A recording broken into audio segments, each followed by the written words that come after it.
One of my great joys while broadcasting for CNN back in the early days was getting to sub on Prime News and tossing to Larry King in Washington, D.C., or Larry tossing to me at the end of the night. Larry has had an amazing career. He has interviewed over 50,000 people. In addition to his career, which includes almost every award you can imagine, he has philanthropic efforts have included founding the Larry King Cardiac Foundation, which provides saving cardiac procedures and screenings for needy children. He also established a $1 million journalism scholarship at George Washington University School of Media for disadvantaged students. The man, the legend, and a CNN icon. What do you have for us tonight, Larry? Thank you. Thank you, Natalie.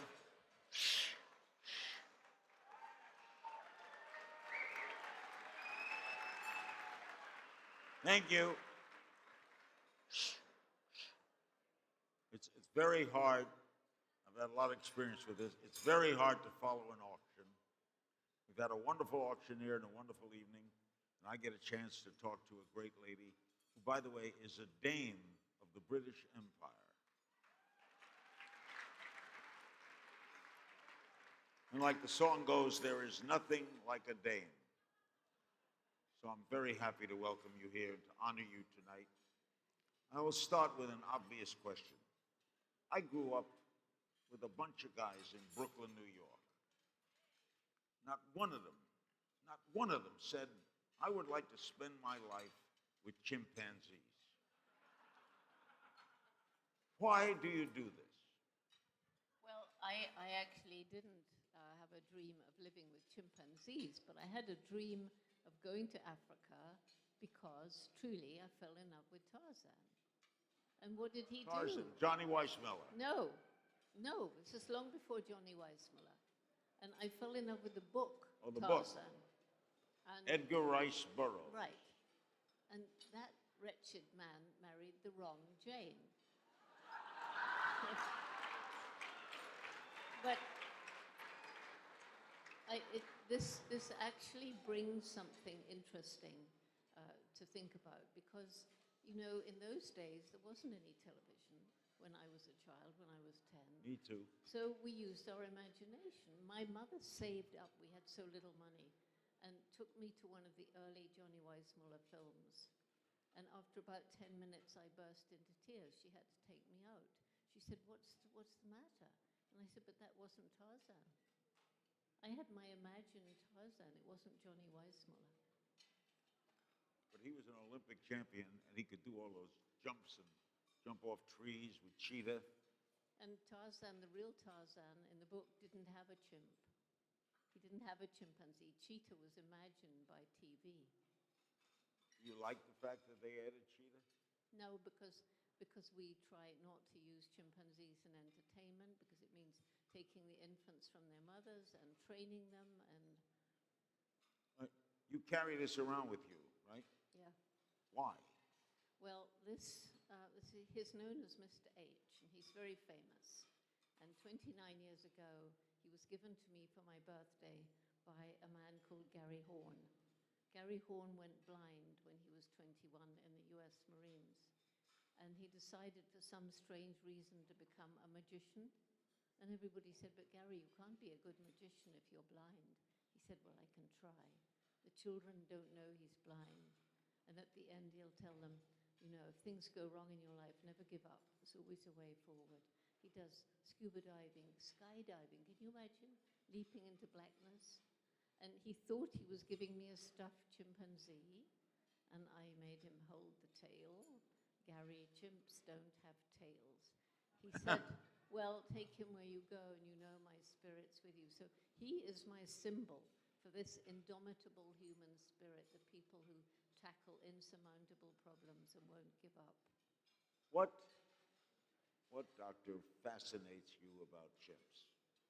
They're more like us than any other creature. They are biologically so like us. They share 98.2 or 6, depending, of our DNA. And because they're more like us than any other creature in biology and behavior, it's a platform. You can stand there and say, okay, this is more like us than anything else living today. So what is it that makes us so different? And for me, it's the explosive development of the intellect, probably caused because of this language that we're using. So, you know, we can talk about the past, we could plan the future, we can have, as we are, a discussion, we could bring people in from different walks of life to try and solve a problem. So the big $100 million question is, how is it that the most intellectual creature on the planet, and we just got a rocket to land on a comet for pity's sake, how is it that we're destroying our only home? Do they prove Darwin? Yes, I think so. Absolutely. You would think. Absolutely. I mean, we had a common ancestor 6-7 million years ago. All right, since we came from them, what do you learn from them? Well, we didn't come from them. We came from a common ancestor, an ape-like, human-like creature. Gorilla. No, ape-like. That's chimps, gorillas, bonobos, orangutans. There was something before all of us, and we went one way, and the other apes went the other ways. And so what we learn is what makes us uniquely human, I think. Some of us stayed apes. Yeah, some of us did. No names mentioned. Do they communicate with each other? Oh yeah, with postures, gestures. I mean, you know, two chimpanzees greeting each other. I'm a female, so you're a little bit dominant to me, and I'm a little bit nervous, and I come up making, and you are actually like me, so you like this, and then, And I go, no, you keep silent because you're dominant. You're silent because you're dominant. I'm Jewish, we're never silent. There ain't no Jewish chimps. A Jewish chimp. No Jewish chimps. No Jewish chimps. No. That hurts me.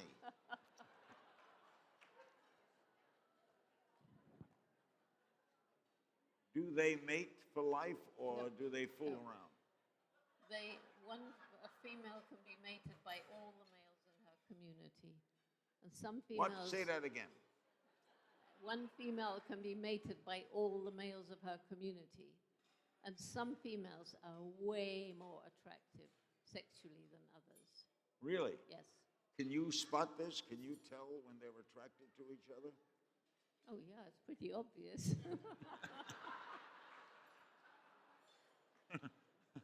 Males are very obvious when they're interested. I had a bad joke there. I'm not going to. They don't wear clothes. How have all you've seen, with all you've seen happen, both bad and good, are you optimistic or pessimistic about the Earth? Well, you know, Larry, I feel we have a window of time. I feel that there's a real growing awareness around the world that we've screwed up. But although we have the awareness, we're not taking action. And the reason we're not taking action is because we don't feel that there's anything we can do about it. But I already said earlier, you know, with the little choices we make each day, thinking about the consequences of them, how they were made, where they came from. And then we like to blame politicians, don't we? But, you know, politicians have a job. And they may actually, in their heart, feel very passionate about the environment, but they're not going to make a tough decision unless they got 50% of the electorate behind them. It's a hard sell, isn't it? Yes. So we've got to get the people to have the right attitude. It's the same with big corporations. We may hate them and what they do, but we go on buying their products. You know, Vice President Gore told me, though, that we've lost already. He didn't want to be too pessimistic, but he thought the battle was lost. Well, I disagree with him. I was talking to him. He was beside me on the climate march in New York, and he wasn't being pessimistic with me. He wouldn't dare. Maybe it's hanging around me. Or hanging around me. He doesn't do as much with young people as I do. If he was here, if he met more of these Olivias and Carters, as I do all around the world, he would not be so pessimistic.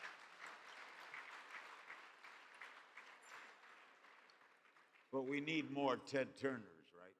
We need more Ted Turners, sure. Has climate change affected your work? It hasn't affected my work except that I've seen it in action, and it gives me an added, um, it gives me an added impetus to carry on doing what I'm doing because I see what climate change is doing. Everywhere I go in the world, people say, it's very strange. The weather is bizarre. It shouldn't be like this at this time of year. And we know these terrible hurricanes and floods and droughts. Life is choices. We all have choices. What did you give up to do the work you do? What did you miss in your life? Well, being at home more. I can't have a dog, and dogs to me are really important. My first teacher was a dog. I don't have the time I would like for writing. I love writing, and I simply don't get, okay, I've written all these books, but it was a big cost to me. Did you want to have marriage and children? I did. You did? I have a son and 3 grandchildren and What 2 husbands. What you, 2 husbands? Not at the same time. Is the second one living? No, neither of them are living. What did the husbands think about what you did? Well, the first one was the photographer sent by National Geographic. And of course, it was National Geographic coming in with money, sending a photographer and a filmmaker, which is my first husband. And so he worked with me. The second husband was director of Tanzania National Parks. So both of them were deeply involved in everything I was doing and helped me to do it. What does your child do? He's making boats, which is preventing the destruction of the last tropical hardwoods, which is what the fishermen want for their boats. So he's making with his own mixture of fiberglass. Oh, no wood. No wood. And it's become so successful that the Tanzanian government is not only ordering the boats, which makes sense, they're actually paying for them, which is completely unheard of. I know you said so much when you spoke. A couple of things I want to cover. Genetically modified foods. What do you mean? What do I mean? Yeah. I do mean what? that scientists have inserted foreign genes into plants to change their genetic composition. In order to accomplish what? Apparently, according to them, this is the way of feeding the world. They're creating what they believe are completely fantastic drought-resistant crops and things like that. And that's bad? Well, the science is not good. I'm not that kind of scientist, but I've read about it. And there's a book coming out for anybody who's interested. It's coming out very soon. I think it's online now. It's called Altered Genes and Twisted Truth by Steve Drucker. He spent 9 years researching it. He's a lawyer. And this book is shocking. You would be shocked to see what's in this book. The indictment of USDA and the FDA, the scientists who've been blindsided, the corruption of the media. But these always puzzle me. These scientists, they're human beings. They have children. They want the planet to do well. So don't they think that they're doing well by genetically altering the food? Don't they think that what's the plus side to them? Well, some of them obviously believe in it. Some of them, I'm afraid, what money does to people. So it's financially profitable for them. And that takes place over the human factor. In some cases it does, as we know it does with politics. You see improvement in that area or not? Well, sometimes, but corruption seems to have got worse. And when you think about the poaching of the elephants and the rhinos, it's corruption that's leading to so much of the movement towards extinction of these amazing animals. We saw about the rhinos. Are elephants in danger? Maybe even more, because of the cost, the worth of ivory, and the same with rhino horn. And they're both worth more than gold now on the black market. So how do you stop that? You have to stop the demand. You have to stop the demand. That's why our Roots and Shoots groups We have about 1,000 in China, mainland China, and they're doing, they're doing campaigns, demonstrations. A lot of it's education, Larry, because a lot of the Chinese honestly believe, because they've been told, that elephants shed their tusks, like deer shed their antlers. And of course, it's not true. And so we're getting pictures of the bloodshed and the elephant lying there with his trunk cut off and rhinos still alive with their horns gouged out. And people are beginning to understand. Once they understand, they're passionate about it. This may sound stupid, but what do we lose when something becomes extinct? Well, If there were no elephants, what do we lose?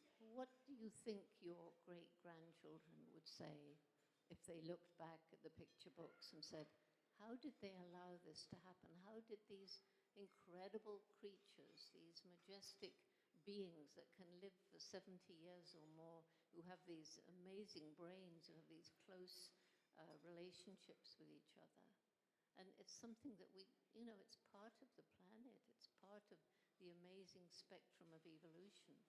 And I think the other thing is that out there, the life forms are so interdependent with the environment and with the animals. And when we lose one, we don't actually know how that's going to damage the environment.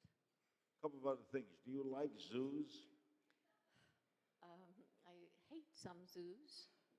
Other zoos, provide a pretty good environment for the animals. And we have this notion of freedom is freedom. Everything must be free.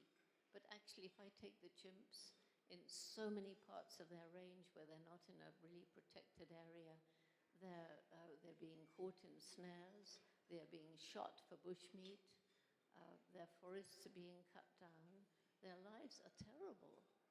And so, at the other end of the extreme, go into a medical research lab and be in a 5-foot by 5-foot cage for your life of 60, 70 years. But then if you get a really good zoo where they have the money to make a good environment, where they understand the needs of the animals, where the keepers love them, the public adore them. If I'm a chimp, and I think I know enough about chimps after 55 years. They like entertainment. I would choose that rather than the wild unless I was protected. How about the Sea Worlds and the... Oh, those, don't talk to me about dolphins and beluga whales in captivity. No. And, it's partly they have the freedom of the sea. And elephants in zoos when they're in a small enclosure is the same thing, but the worse for the whales and the dolphins because they communicate with these sounds which carry for hundreds of miles, So when they're in a tank, the sounds bounce back on them. And I talked to Roger Payne, who started the whale studies. He said to be a cetacean in a tank is acoustical hell. It's not just their own sounds bouncing back so that often they go silent. It's also the sound of the water pumps and things. You get angry a lot? I get angry, but I don't use anger to argue with people because it doesn't work. I get angry when I'm talking to my friends because you've got to vent it, you've got to get rid of it, you don't want it to fester inside you, you've got to let it out. So I could get angry talking with you, not at you, but with you. See what I mean? But Not at me. No, not at you. Well, I hope not. How is your health? Well, you see, I'm pretty healthy. You travel. Right? Yay! Do you ever get tired of airplanes? I hate aeroplanes, but that's the only way to get from A to B. So 300 days of your life you're hating something. Well, I'm not actually in the air for 300 days because I'm here for 5 days now. And I don't hate them. I just wish I didn't have to go in them at hotels. And, I like to be in nature. And I don't get much time to be in nature anymore. Is Africa your favorite place? Africa, well, I love parts of Asia too.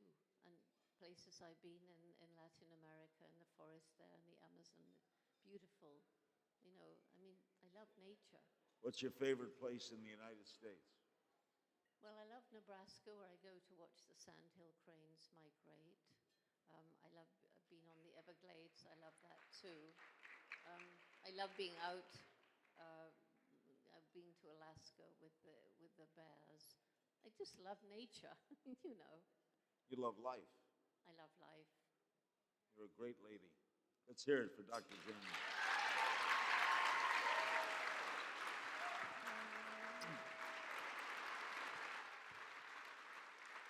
I'm gonna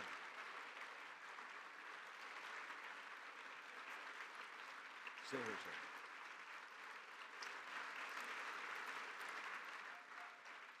I'm gonna leave you with a true story. I noticed that the recipients tonight of the awards all got plaques, and it reminded me of a true story. Add a little humor to the evening, but this is true. Many, many years ago, I do a lot of speeches. I speak all over the world, and I spoke for the City of Miami Police Department. And at the end of the evening, they gave me a certificate making me honorary chief of police of the City of Miami. I thought nothing of it. I put it in my glove compartment. 3 days later, I'm driving down Flagler Street, and that day, they made every street one way the other way. They do this in Miami so that the police get the full ticket allotment in 2 days because everybody's going the wrong way one way. Jews don't care. They moved to Boca Raton. The Spanish don't speak English, so they don't. Anyway, I come to Southeast 3rd Street, and I make a right-hand turn. Naturally, all the traffic is going the other way, and a cop is giving out tickets, and I'm like 18th online. He's just making his full allotment. And he gets to me, and as he starts to write my ticket, I remember my certificate.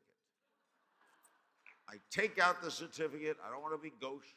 I put the certificate right down where he's writing the ticket. He looks at me, looks at the certificate, looks back at me, looks at the certificate, and then he told me what to do with the certificate. And my first thought was, thank God they didn't give me a plaque. Thank you very much.